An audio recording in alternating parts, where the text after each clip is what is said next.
الشیطان الرجیم بسم اللہ الرحمن الرحیم قل انی نہیت ان اعبد الذین تدعون من دون اللہ قل لا اتبع اہواءکم قد ضللت اذا وما انا من المہتدین۔ یہ سورہ مائدہ انعام کی آیت نمبر 56 ہے۔ گزشتہ درس کے اندر اہل ایمان کے متعلق نبی رحمت صلی اللہ علیہ وسلم کو یہ بتایا تھا اللہ نے کہ اے میرے محبوب صلی اللہ علیہ وسلم، آپ ان نادار غریب مسلمانوں سے چشم پوشی کا مظاہرہ نہ کریں اور آپ ان کو اپنے سے دور نہ ہٹائیں ان مشرکین کی ناجائز فرمائش کی وجہ سے۔ مشرکین نے یہ فرمائش کی تھی کہ جی جب ہم آئیں تو یہ جو غریب لوگ ہیں، صہیب رومی ہیں، یاسر ہیں، عمار بن یاسر رضی اللہ تعالیٰ عنہ، عبداللہ بن مسعود رضی اللہ عنہ، یہ جو غریب لوگ ہیں، نہ کھانے کو کچھ ہے، نہ رہنے کے لیے گھر ہے اور نہ تن پہ کپڑا ہے، تو یہ ہماری شان کے خلاف ہے کہ جس مجلس میں ہم بھی بیٹھیں اور ہمارے ساتھ یہ غریب لوگ بھی بیٹھیں، ہمیں یہ گوارا نہیں ہے، ورنہ جو ہے ہم آپ کی بات سننے کو ہمارا جی چاہتا ہے کہ ہم آپ کی بات سنیں اور پھر اس کے بعد جو اس کے اوپر غور و فکر کیا جائے، پھر ہم کسی نتیجے پر پہنچیں۔ تو میں نے کل عرض کیا تھا کہ حضور علیہ الصلاۃ والسلام کی رحمت والی ذات تھی، آپ لوگوں کے ایمان کے حریص تھے، تو آپ کے دل مبارک کے اندر بھی یہ خیال آیا اور حضرت عمر نے بھی یہ کہا کہ اللہ کے نبی یہ تو اپنے ہیں، ان کو بعد میں بھی آپ جو ہے مجلس میں بٹھا سکتے ہیں، ان کے ساتھ بات کر سکتے ہیں، لیکن یہ مشرکین مکہ کے بڑے بڑے سردار جو ہیں، یہ اگر ہمارے قابو میں آ جائیں، اللہ ان کو ایمان کی دولت سے نواز دے، تو اس کے بعد جو ہے بہت سارے لوگ ان کی دیکھا دیکھی ایمان لے آئیں گے اور اس طرح دین اسلام کو تقویت مل جائے گی۔ تو اللہ نے بالکل دو ٹوک الفاظ کے اندر اپنے نبی کو منع کر دیا کہ آپ ان امیر لوگوں کی وجہ سے ان غریبوں کے ساتھ یہ کام نہ کریں کہ آپ ان کو اپنی مجلس سے اٹھا دیں کہ جی ابھی آپ جاؤ، وہ امیر لوگ آ رہے ہیں، لہٰذا میں ان کو بھی یعنی کہ دعوت دیتا ہوں، ان کو دین کی طرف بلاتا ہوں۔ تو اللہ نے فرمایا کہ ان جیسے جو نا امیروں جیسے لاکھوں نہیں کھربوں جو ہیں وہ ان کے پاؤں کی خاک کے برابر بھی نہیں ہیں۔ یہ جو غریب لوگ ہیں نا، صحابہ غریب جو ہیں، یہ جو ہے ان کے پاؤں کے خاک کے برابر بھی نہیں۔ اللہ نے ان کو بہت اونچی شان دی ہے۔ وہ ان کی شان کیا ہے کہ یہ صبح شام جو ہے اللہ کو پکارتے ہیں، اللہ کو یعنی کہ یاد کرتے ہیں، اللہ کی خوشنودی کے لیے، اللہ کی رضا کے لیے، اللہ کے دیدار کے لیے۔ باقی رہی بات یہ کہ آپ ان کے ایمان کے حریص ہیں، تو اللہ تعالیٰ نے آپ کو داروغہ نہیں بنایا، نہ ان کے اوپر آپ کا حساب نہ آپ پر ان کا حساب ہے، یہ آپ سے نہیں پوچھا جائے گا۔ آپ جو ہے ان کو اپنے قریب سے دور نہ کیجیے گا۔ باقی رہی بات یہ کہ اللہ تعالیٰ نے مشرکین کو جو ہے مال و زر دیا، مال و دولت سے نوازا، اور یہ مسلمان بیچارے غریب ہیں اس وقت شروع میں، تو یہ اللہ تعالیٰ کی آزمائش ہے۔ کسی کو اللہ دولت دے کر آزماتا ہے اور کسی کو اللہ فقیری کے اندر آزماتا ہے کہ میرا بندہ دولت کے اندر میرا شکر گزار بنتا ہے اور نعمتوں کے اندر میری شکر گزاری کا مظاہرہ کرتا ہے، اور جو غریب ہوتا ہے وہ غربت کے اندر اللہ کے سامنے یعنی صابر اور اللہ کے سامنے صبر کا مظاہرہ کرے کہ اللہ جس حال میں تو رکھے میں خوش ہوں۔ تو خود حضور علیہ الصلاۃ والسلام کو یہ تعلیم دی گئی کہ آپ اپنے آپ کو غریبوں کے ساتھ رکھا کریں، اور خود حضور علیہ الصلاۃ والسلام کی سیرت کے اندر یہ ہے کہ آپ علیہ الصلاۃ والسلام کی دعاؤں میں یہ دعا بھی تھی کہ اللہم احینی مسکینا و امیتنی مسکینا، اے اللہ جب تک تو مجھے زندہ رکھے مسکینوں میں زندہ رکھ، اور جب تو مجھے اٹھائے تو مسکینوں میں اٹھانا۔ اور آپ علیہ الصلاۃ والسلام یہ دعا بھی کیا کرتے تھے کہ واحشرنی فی زمرۃ المساکین، اے اللہ میرا حشر بھی مسکینوں میں کرنا۔ اور یہ بھی دعا کرتے اللہم ارزقنی حب المساکین، اے اللہ تم مجھے مساکین کی محبت نصیب فرما دے۔ تو یہ مسکینوں مسلمان جو ہیں ایمان والے اور ایمان کی دولت سے لبریز ہیں ان کے قلوب، تو ان کے لیے اللہ نے یہ تعلیم دی اور اپنے نبی کو جو ہے نصیحت فرمائی کہ آپ ان کو اپنے سے قریب دور نہ کیجیے گا۔ اور پھر آگے اللہ تعالیٰ نے یہ بھی بتایا کہ جب یہ آپ کے پاس آئیں، کوئی غلطی کر کے کوئی کوتاہی ان سے ہو جائے، نادانی میں کوئی گناہ ہو جائے، تو یہ جب آپ کی مجلس میں آئیں اور آپ کے پاس آئیں تو آپ ان کو اللہ کی سلامتی کی خوشخبری سنایا کریں، اس لیے کہ اللہ تعالیٰ نے اپنی ذات کے اوپر رحمت کو جو ہے لازم کر لیا ہے۔ اگر یہ گناہ کر کے آتے ہیں تو اللہ تبارک و تعالیٰ جو ہے ان کے گناہوں کو اللہ کی بارگاہ میں یہ پیش ہوں اور اپنے گناہوں کو اللہ کی بارگاہ میں رکھیں اور توبہ کریں، تو اللہ تبارک و تعالیٰ ان کے گناہوں کو معاف فرما دے گا، اور اللہ تبارک و تعالیٰ جو ہے غفور الرحیم ہے۔ اور اللہ نے فرمایا کہ یہ ہم نے اپنی آیتوں کو اس لیے کھول کے بیان کیا تاکہ جو ہے مجرموں کا راستہ الگ ہو جائے اور ماننے والوں کا راستہ الگ ہو جائے، پتہ چل جائے، یعنی تمیز ہو جائے کہ یہ مجرمین کا راستہ ہے اور یہ مخلصین کا راستہ ہے، دونوں چیزوں کا یعنی کہ پتہ چل جائے۔ اب آج کی آیت میں کفار کو ایک دوسرے انداز سے تبلیغ یعنی کہ تبلیغ کا ایک انداز ہے، قرآن میں مختلف طریقے سے اللہ تعالیٰ نے سمجھایا ہے، اور یہاں پہ بھی ایک تبلیغی انداز ہے، اللہ تعالیٰ ان کو سمجھا رہے ہیں کفار کو۔ وہ یہ تھا کہ مشرکین مکہ انہوں نے دیکھا کہ یار یہ محمد صلی اللہ علیہ وسلم تو اپنی تبلیغ سے باز نہیں آ رہے، ٹھیک ہے، اور خود اللہ کے نبی نے 2 ٹوک الفاظ میں کہہ بھی دیا تھا۔ اس سے پہلے ابو طالب کے پاس جب آئے، آپ صلی اللہ علیہ وسلم کا چاچا تھے جو، ان کے پاس آئے اور حضرت ابو طالب سے مشرکین نے کہا کہ جی آپ اپنے بھتیجے سے کہو کہ اگر یہ سرداری چاہتا ہے تو ہم اس کو سردار بنا لیتے ہیں، اور اگر یہ کسی خوبصورت عورت کے ساتھ نکاح چاہتا ہے تو ہم جو ہے جس خوبصورت سے خوبصورت عورت کے ساتھ، لڑکی کے ساتھ اس کا نکاح کرا دیتے ہیں، اگر یہ مال چاہتا ہے تو ہم سارے یعنی کہ مل کے آپس میں چندہ کر کے اس کے لیے مال جمع کرتے ہیں۔ تو یہ ساری چیزیں ہم اس کے سامنے رکھیں، لیکن یہ اپنی یعنی کہ جو دعوت ہے اس کے اندر تھوڑی لچک پیدا کریں، یعنی کچھ کمپرومائز کا مظاہرہ کریں، کمپرومائز کریں۔ تو جب حضرت ابو طالب حضور علیہ الصلاۃ والسلام کے پاس آئے، کہا کہ بھتیجے میں بوڑھا ہو چکا ہوں، ضعیف ہو چکا ہوں، میں اب ان لوگوں کا مقابلہ نہیں کر سکتا، لہٰذا انہوں نے میرے سامنے یہ فرمائش رکھی ہے، آپ جو ہے اپنی دعوت کے اندر، اپنے جو ہے پروگرام کے اندر تھوڑی سی لچک رکھ لیں، تھوڑی سی یعنی کہ آپ جو ہے وہ دکھا دیں۔ تو اللہ کے نبی صلی اللہ علیہ وسلم نے قسم اٹھا کر کہا کہ جس ذات کے قبضے میں میری جان ہے، اگر ایک ہاتھ پر میرے یہ لا کر سورج بھی رکھ دیں، دوسرے ہاتھ پر چاند بھی رکھتے ہیں، میں اپنی دعوت سے باز نہیں ہوں گا، میں اپنی دعوت دیتا رہوں گا، بلکہ اس سے بھی اور زیادہ پرزور انداز سے دوں گا، کیونکہ اللہ نے بھیجا اس مقصد کے لیے تھا۔ تو پھر مشرکین کی جب دال یوں نہ گلی تو انہوں نے ایک دوسرا طریقہ اختیار کیا۔ وہ طریقہ یہ تھا کہ وہ آئے اور کہا کہ چلو ایسا کرتے ہیں کہ مل بانٹ کے چلتے ہیں، ٹھیک ہے نا جی، کبھی آپ جو ہے ہماری مورتیوں کی پوجا کر لیا کریں، ہمارے بت خانہ آ جائے کریں، کبھی ہم آپ کی مسجدوں میں آ جائے کریں گے، وہاں پہ نماز پڑھ لیا کریں گے، اللہ کو یاد کر لیا کریں، تو اس طرح مل ملا کے جو ہے چلتے رہیں گے۔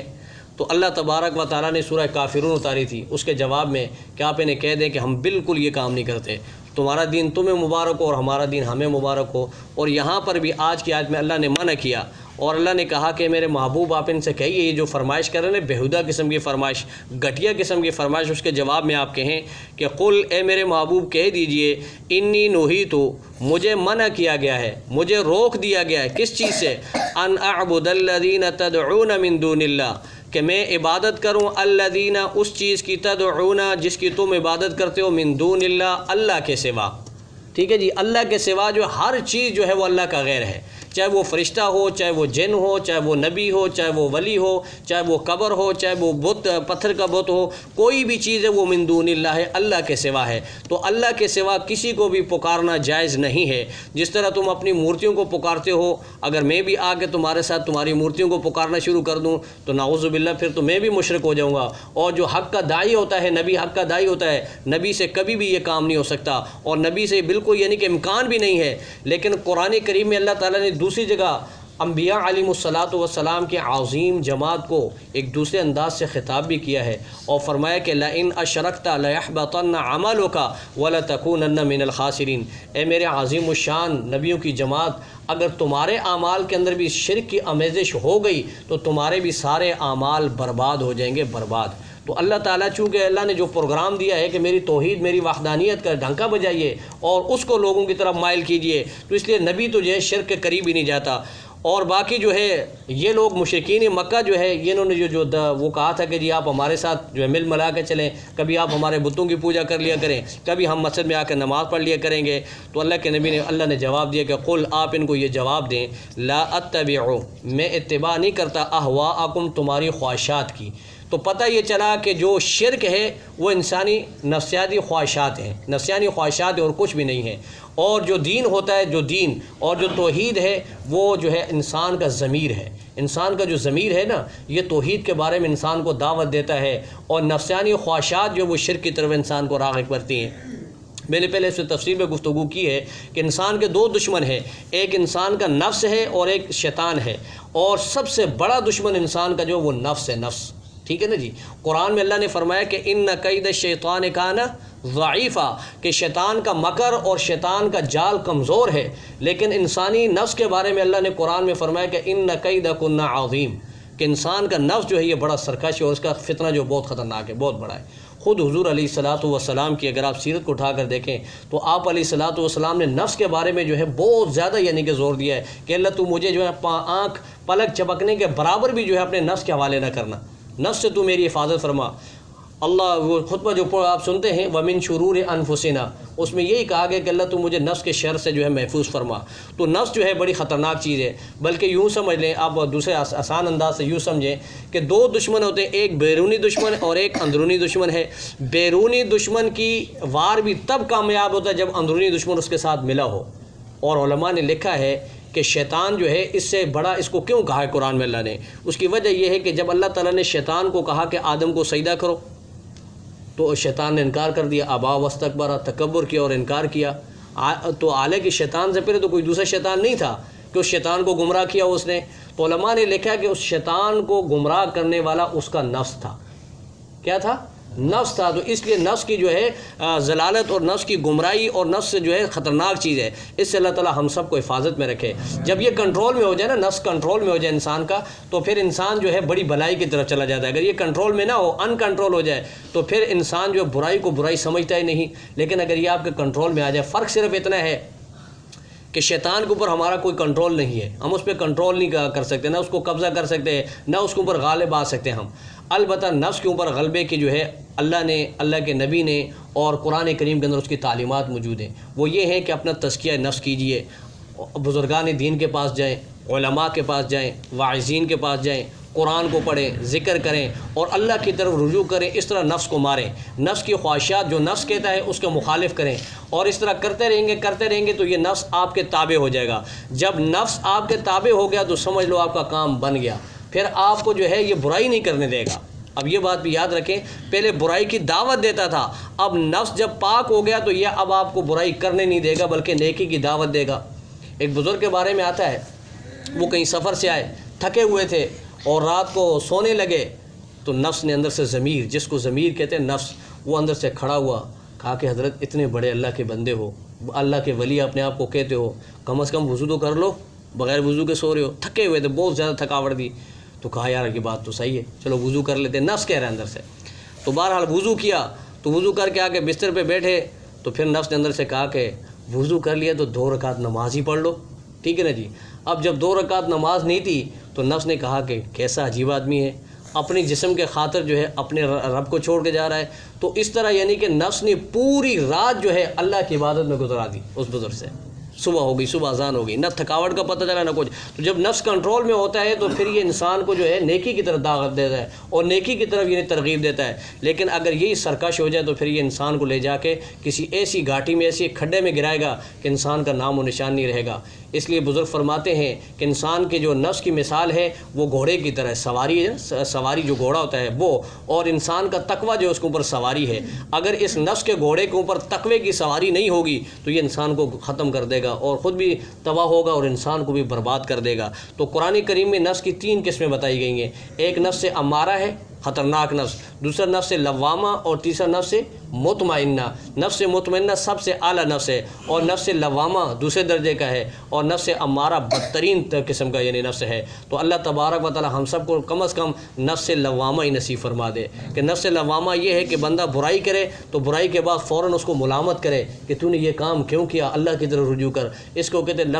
نفس لوامہ۔ اور نفس مطمئنہ یہ ہوتا ہے کہ اللہ تبارک و تعالیٰ اس کو یعنی کہ ترقی دیتے ہیں، وہ نیکیوں میں سابق بالخیرات ہو جاتا ہے، وہ نیکیوں میں آگے ہی بڑھتا رہتا ہے، اس میں اس کی نیکیوں میں کمی نہیں آتی۔ لیکن ہم چونکہ اس لیول کے لوگ نہیں ہیں تو اس کے لیے بڑے پاپڑ بیلنے پڑتے ہیں، بڑا تزکیہ کرنا پڑتا ہے نفس مطمئنہ کو پانے کے لیے۔ پھر جس کو نفس مطمئنہ مل جائے تو سمجھ اس کو سب کچھ مل گیا۔ اور پھر اللہ تبارک و تعالیٰ جب آخری وقت اس کا آتا ہے تو فرشتے جب آتے ہیں اس کے پاس تو فرشتے اس کو کہتے ہیں یا ایتھا النفس المطمئنہ، اس کو خطاب کرتے ہیں کہ اے نفس مطمئنہ ارجعی الی ربک راضیۃ مرضیہ، لوٹ سے تو اپنے رب کی طرف، وہ تجھ سے راضی ہو تو اس سے راضی، فادخلی فی عبادی وادخلی جنتی، ٹھیک ہے، تم اس کے بندوں میں داخل ہو جاؤ اور اس کی جنت میں داخل ہو جاؤ۔ تو کتنا بڑا اعزاز ہے، لیکن اس کے لیے اپنے نفس کو مارنا پڑتا ہے میرے بھائیوں، اس کے لیے جو قربانی دینی پڑتی ہے، اور ہم قربانی کے لیے تیار نہیں ہیں۔ ہم یہ سمجھتے ہیں کہ سر جو ہے 4 رکعت نماز پڑھ لی سے نفس کا تزکیہ ہو جائے گا، نہیں ہوگا، اس کے لیے بہت کچھ کرنا پڑتا ہے۔ اللہ کریم ہم سب کو جو ہے اپنے نفس کے اوپر کنٹرول کرنے کی توفیق عطا فرمائے۔ تو فرمایا کہ آپ ان کو یہ کہہ دیں کہ میں تمہاری نفسانی خواہشات کی پیروی بالکل نہیں کر سکتا، اگر میں نے ایسا کر دیا تو قد ضللت اذا وما انا من المهتدین، تو پھر تو میں جو ہے گمراہ ہو جاؤں گا اور میں ہدایت والے راستے پر نہیں ہوں گا۔ اب ظاہر بات ہے شرک کیا اور شرک کا ارتکاب کرنے کے بندہ گمراہ ہو جاتا ہے۔ فرمایا کہ مجھ سے یہ نہیں ہو سکے گا۔ قل انی، آپ ان کو یہ بھی کہہ دیں کہ انی علی بینۃ من ربی، میں تو اپنے رب کی طرف سے واضح اور کھلی دلیل کے اوپر ہوں۔ وکذبتم بی، اور جس دلیل کو تم جھٹلا رہے ہو، تم ٹھکرا رہے ہو۔ بینہ سے مراد قرآن کریم ہے، برہان دلیل قرآن کریم ہے۔ قرآن کریم وہ اللہ کی عظیم دلیل ہے کہ اللہ نے فرمایا کہ میرے نبی آپ کہہ دیں کہ میں قرآن کی تعلیمات پر ہوں، جو قرآن مجھے حکم دیتا ہے میں اس کی پیروی کرتا ہوں، اس کے علاوہ کچھ نہیں کرتا۔ اور باقی تم نے اس پروگرام کو، اس عظیم انقلابی پروگرام کو بدبختو تم نے تو ٹھکرا دیا ہے، تم نے تو اس کی تکذیب کر دی ہے۔ اور ما عندی ما تستعجلون بی، باقی رہا تمہارا یہ مطالبہ، مشرکین یہ مطالبہ بھی کرتے تھے اگر آپ اللہ کے نبی ہیں، اللہ کے رسول ہیں، تو پھر ہمارے اوپر آسمان سے پتھر کیوں نہیں برستے، ہمارے اوپر عذاب کیوں نہیں آ رہا، ہمارے اوپر جو ہے زمین کیوں نہیں پھٹتی، ہم زمین کے اندر چلے جائیں، اور فرشتہ ہمارے اوپر آ کے چیخیں کیوں نہیں مارا، ہمیں جو ڈرا رہے ہو آپ کو، ٹھیک ہے، اوئتنا بعذاب علیم، لے آئیے وہ عذاب جس کی آپ ہمیں دھمکی دے رہے ہیں، ٹھیک ہے نا۔ تو اس قسم کی باتیں مشرکین مکہ کرتے تھے، تو اس کا جواب اللہ نے اپنے نبی کے زبانی دلوایا کہ آپ ان سے کہہ دیجئے کہ ما عندی ما تستعجلون بی، میرے پاس وہ چیز نہیں ہے جس کی تم جلدی کر رہے ہو، یعنی میں عذاب دینے کا مالک نہیں ہوں، عذاب کے اختیارات میرے پاس نہیں ہیں، وہ تو اللہ کے پاس ہیں۔ ان الحکم الا للہ، حکم تو صرف اللہ کا چلتا ہے، جس کو چاہے عذاب دے، جس کو چاہے عذاب نہ دے، مہلت دے، یہ سارے اختیارات اللہ کے پاس ہیں۔ یقص الحق، اور اللہ کی بات سچی ہے، وہو خیر الفاصلین، اور وہی سب سے بہترین فیصلہ کرنے والا ہے، وہ جب بھی فیصلہ کرے گا اس کے فیصلے میں بہتری ہوگی، وہ بہتر فیصلہ کرے گا۔ قل، اے میرے محبوب آپ یہ بھی کہہ دیں کہ ان عندی ما تستعجلون به لقضی الامر، اگر میرے پاس یہ چیز ہوتی جس کی تم جلدی کر رہے ہو کہ تمہاری فرمائشی پوری کرنا، تمہاری فرمائش کے اوپر معاوضہ اتارنا، تمہاری فرمائش کے اوپر تمہارے اوپر عذاب نازل کرنا، تو کب سے تمہارا کام تمام ہو چکا ہوتا، تم دنیا سے ختم ہو چکے ہوتے اور ہمارے اور تمہارے درمیان فیصلہ ہو چکا ہوتا۔ لیکن واللہ اعلم بالظالمین، اللہ تبارک و تعالی ظالموں کو جانتے ہیں۔ اب یہاں ایک زبردست قسم کا اشکال ہے جو امام ابن کثیر رحمۃ اللہ علیہ نے پیش کیا ہے، وہ اشکال یہ ہے، ایک روایت سے اس روایت اور اس آیت کے ٹکڑے کے اندر تعارض ہے کہ ما عندی ما تستعجلون بی، کہ میرے پاس کچھ بھی نہیں ہے، میں کسی چیز کا اختیار نہیں رکھتا جس کی تم جلدی کرتے ہو، یعنی عذاب کی۔ واقعہ یہ ہے، اما عائشہ رضی اللہ تعالی عنہ فرماتی ہیں کہ ایک مرتبہ میں نے حضور علیہ الصلاۃ والسلام سے فرمایا، ان کی روایت ہے، کہا کہ میں نے پوچھا اللہ کے نبی اور سے زیادہ بھی کوئی تکلیف دہ دن آپ پہ گزرا ہے؟ تو اللہ کے نبی نے فرمایا کہ یوم عقبہ میرے لیے سب سے تکلیف دہ دن تھا، خطرناک دن تھا تکالیف اور مظالم کے اعتبار سے۔ وہ کون سا دن؟ فرمایا کہ جب میں مکہ والوں سے مایوس ہو گیا، مکہ میں نے دعوت چلائی لیکن لوگوں نے نہیں مانا، تو میں دعوت کی نیت سے، تبلیغ کی نیت سے طائف کی طرف روانہ ہوا، اور طائف میں جا کر میں نے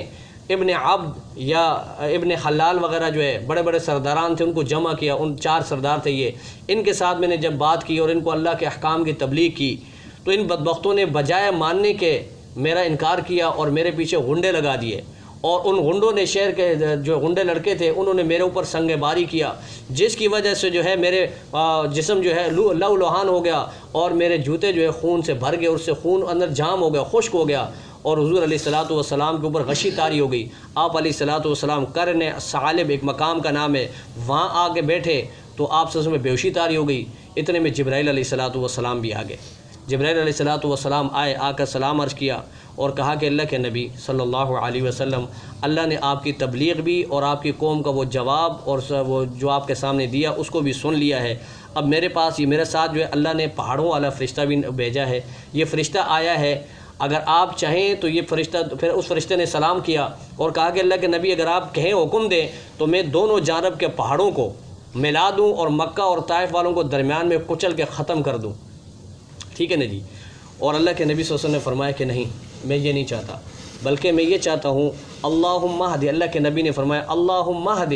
قومی فانہم لا یعلمون، اے اللہ میری قوم کو ہدایت دے دے، یہ نہ سمجھ نہیں رہے، اور کہا کہ مجھے اللہ کی ذات سے قوی امید ہے کہ بعد میں جو ہے انہی کی نسلوں سے اللہ تعالیٰ جو ہے ایسے لوگوں کو پیدا کرے گا لا یشرکوا باللہ شیئا، وہ اللہ کے ساتھ کسی کو شریک نہیں کریں گے۔ تو یہاں تعارض یہ ہے کہ یہاں اللہ کے نبی فرما رہے ہیں کہ میرے پاس یہ اختیارات نہیں ہیں، اور وہاں فرشتہ آ گیا کہ جی آپ کو پورا اختیار ہے، اگر آپ چاہیں تو ان کو تباہ کر دیں، ختم کروا دیں، ٹھیک ہے۔ تو امام ابن کثیر رحمۃ اللہ علیہ نے خود ہی ان کا اس کی چیز کا جواب دیا ہے اور تطبیق کی ہے، فرمایا کہ کوئی تعارض نہیں ہے، یہاں پہ جو مشرکین نے کہا تھا کہ آپ یہ ہمارے لیے کام کریں، آسمان سے یہ چیز اتاریں، ہمارے لیے ان پہاڑوں کو سونا بنا دیں، یہ کریں وہ کریں، ہمارے اوپر عذاب نازل کریں، یہ چیزیں ان کی فرمائش تھی. تو اس کی ان مشرکین کی فرمائش کے اوپر اللہ نے کہا کہ آپ انہیں کہو میرے اختیار میں یہ چیزیں نہیں ہیں. ٹھیک ہے نا جی. اور یہاں جو طائف کا مسئلہ ہے، طائف کے اندر اللہ تبارک و تعالیٰ نے اپنے نبی کو اپنے حکم سے، اللہ نے اپنے نبی کی منشا کو معلوم کرنا چاہا، اور اللہ تعالیٰ یہ معلوم کرنا چاہتے میرا نبی کیا چاہتا ہے. تو اس وقت اگر اللہ کے نبی صلی اللہ علیہ وسلم ان کو کہہ دیتے فرشتے کو جی تباہ کر دے، ختم کر دیں، تو فرشتہ ان کو دونوں پہاڑوں کو آپس میں ملاتا، اور اس طرح مشرکین مکہ بھی مرتے اور طائف والے بھی ختم ہو جاتے. لیکن اللہ کے نبی نے یہ نہیں کیا. اور پھر تاریخ اس پر گواہ ہے کہ جب حضور علیہ الصلاۃ والسلام فتح مکہ ہوا، پھر اس کے بعد غزوہ حنین ہوا، اس کے بعد آپ علیہ الصلاۃ والسلام نے طائف کا رخ کیا، اور طائف کا جا کر جب محاصرہ کیا، تقریباً 1 مہینے تک یہ محاصرہ جاری رہا. اس کے بعد اللہ کے نبی نے طائف والوں کو ویسے ان کے حال پہ چھوڑ دیا، کچھ بھی نہیں کیا. آپ علیہ الصلاۃ والسلام واپس آ گئے. جب آپ واپس آئے تو اللہ تعالیٰ نے ان کے دلوں کے اندر وہی چیز ڈال دی، وہ ایمان کی جو روشنی تھی وہ ان کے دلوں کے اندر گئی. اور پھر اس کے بعد ان کا وفد مدینہ کے اندر آیا، اور آ کر اللہ کے نبی صلی اللہ علیہ وسلم کے دست اقدس پہ جو ہے انہوں نے بیعت کی اور توبہ کی اور ایمان لے آئے. پھر اللہ تعالیٰ نے ان کی نسلوں کے اندر ایمان والے پیدا کیے، اور وہ سارے طائف والے مسلمان ہو گئے، اور اس طرح جو ہے ان کی نسلوں کے اندر اسلام باقی رہا. اور آج بھی تقریباً طائف والے جو ہیں اسلام کے بارے میں بڑے مشہور ہیں وہ لوگ. آج بھی جو ہے اللہ تعالیٰ ان کے دلوں کے اندر ایمان اتنا پیوست کر دیا اللہ نے. تو بہرحال اللہ نے یہاں تعارض کوئی نہیں ہوا. تعارض اس لیے وہاں مشرکین مکہ کا مطالبہ تھا، تو اللہ نے کہا میرے نبی آپ انہیں کہو کہ مجھے اختیار نہیں ہے. یہاں خود اللہ نے اپنے نبی کو کہا کہ اگر آپ چاہیں تو میں یہ کروں گا. ٹھیک ہے نا. یہ فرشتہ جو ہے ان پہاڑوں کو ملا دے گا، تو کوئی تعارض نہیں ہوا. تو بہرحال اللہ تبارک و تعالیٰ فرمایا کہ واللہ اعلم بالظالمین. اللہ تبارک و تعالیٰ جو ہے ظالموں کو جو اچھی طرح جانتے ہیں، جو ظالم ہیں. اللہ تبارک و تعالیٰ ہم سب کو جو ہے اپنی وحدانیت کے اوپر کامل یقین نصیب فرمائے. اور یہاں پہ ایک بات اور بھی یاد رکھیں، شرک ہے اس میں یاد رکھیں.